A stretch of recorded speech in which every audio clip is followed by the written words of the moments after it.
Bonjour, mon nom est Marie Audet, je suis orthopédagogue en pratique privée spécialisée en orthodidactique des mathématiques.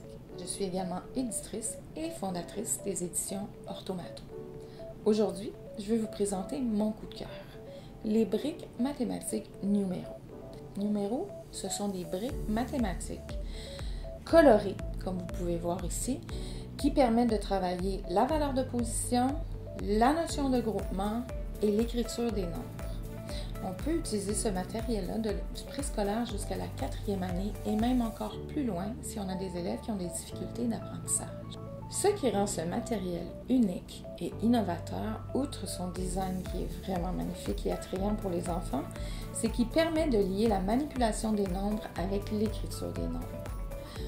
Et c'est le seul matériel qui permet de faire ce lien spécifique-là, donc de lier manipulation, numération de position et écriture des nombres. Je vais tout d'abord vous présenter le design et la conception des briques pour ensuite les manipuler avec vous, ce qui va vous permettre de lier les concepts pédagogiques aux manipulations qu'on souhaite travailler avec les élèves. Parlons de la conception des briques. On observe que chacune des briques, du côté droit, il y a un gros bouton qui permet d'empiler les briques et lorsqu'on les manipule, donc elles vont tenir plus facilement ensemble.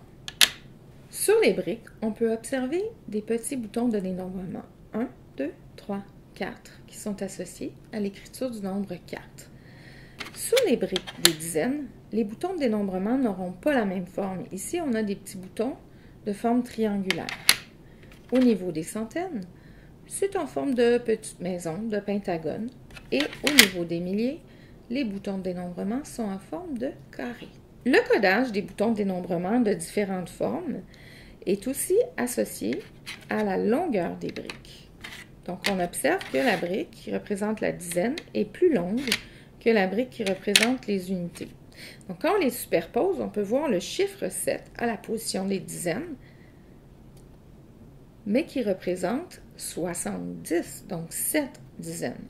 Même chose avec les centaines. Donc, la longueur de la brique est beaucoup plus longue, ce qui signifie que le nombre, la quantité est plus grande lorsqu'on les superpose.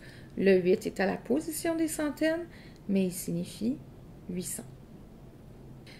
Une autre chose qu'on peut observer sur les briques, ce sont les côtés dentelés.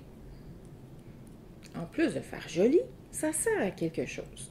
Donc, lorsqu'on trouve des groupements de 10, comme 3 et 7 qui fait 10, 30 et 70 qui font 100, les briques peuvent s'emboîter. Et ça fonctionne avec les unités, les dizaines et les centaines. Donc, si on prend le 4 et le 6 ici, ça s'emboîte. Et je peux les emboîter de l'autre côté, ça va fonctionner également. Par contre, si je mets le 9, hop, ça ne fonctionne pas. Les briques mathématiques Numero sont l'outil didactique qui nous manquait dans les classes. C'est le chaînon manquant pour travailler le sens du nombre et les opérations parce qu'il lie l'écriture des nombres à l'idée de groupement, de position des chiffres dans le nombre et à la valeur de position.